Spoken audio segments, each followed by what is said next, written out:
Assalamualaikum warahmatullahi wabarakatuh. Waalaikumsalam warahmatullahi wabarakatuh. Alhamdulillah. Allahumma salli ala Sayyidina Muhammad ibni Abdillah wa ala alihi wa sahbihi ajma'in, amma ba'du.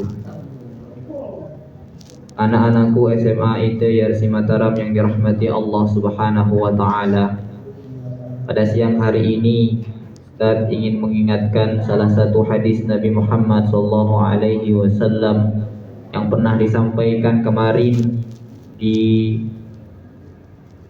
sore hari, yaitu hadis yang pertama dalam kitab Arba'in An-Nawawi, yaitu tentang niat, yang dimana matan hadis tersebut berbunyi innamal a'malu binniyat wa innama likulli imri'in ma nawa faman kanat hijratuhu ila Allah wa rasulih fa hijratuhu ila Allah wa rasulih wa man kanat hijratuhu lidunya yusibuha aw imra'atin yankihuha fa hijratuhu ila ma hajara ilaihi, rawahul Bukhari.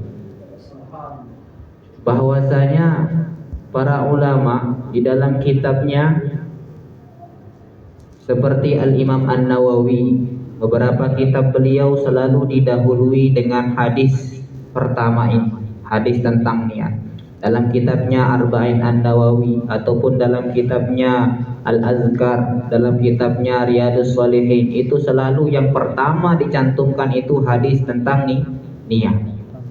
Kemudian Al-Imam Bukhari juga di dalam kitabnya Sahih Bukhari, hadis yang kumpulan hadis-hadis sahih yang dikumpulkan oleh Al-Imam Bukhari, itu pertama di dalam kitab itu ditulis tentang niat. Bahkan Al-Imam Ahmad bin Hanbal dan Al-Imam Asy-Syafi'i mengatakan niat itu adalah sepertiga dari ilmu. Al-Imam Abu Daud juga mengatakan niat itu adalah setengah dari ibadah. Jadi begitu pentingnya niat. Kenapa begitu penting niat? Karena segala amal yang kita lakukan kalau tidak didasari dengan niat, maka amal itu sia-sia. Salat yang kalian lakukan tidak didahului dengan niat, diterima atau tidak? Tidak. Puasa yang kalian lakukan tidak didahului dengan niat, diterima atau tidak?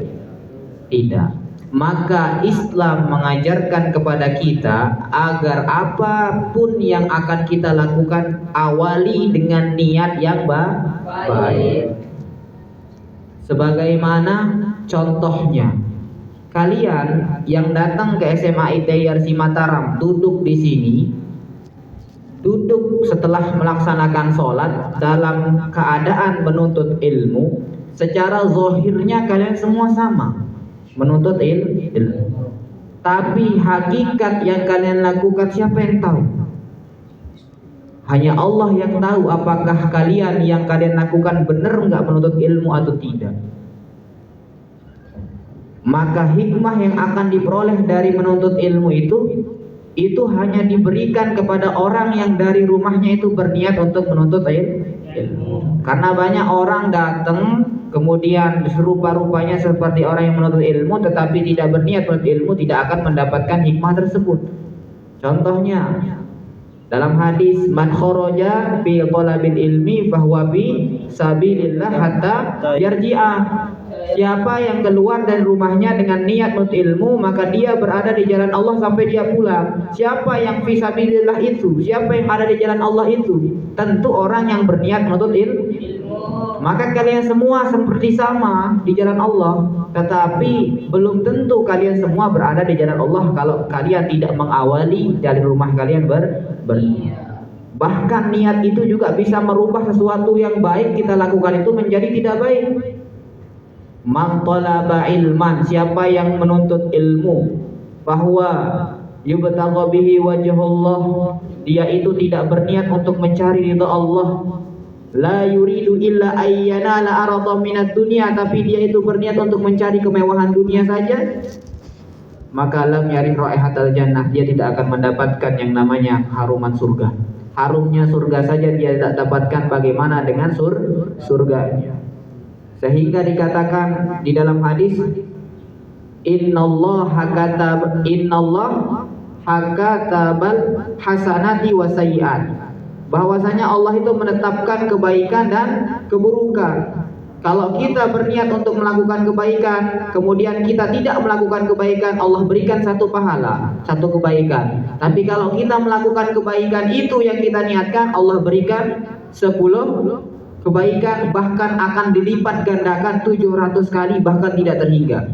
Tapi sebaliknya, kalau kita berniat melakukan satu keburukan, kemudian kita tidak melakukannya, sebelum kita melakukannya itu baru berniat melakukan keburukan, Allah belum catat itu, belum catat menjadi keburukan.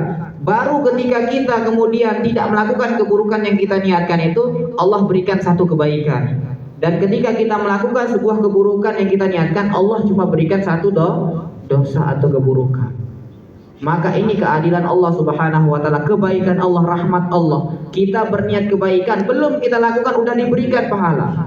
Kalau keburukan belum, kita nggak akan diberikan keburukan itu ketika kita berniat, tapi keburukan itu akan Allah berikan ketika kita melakukan keburukan yang kita niatkan itu.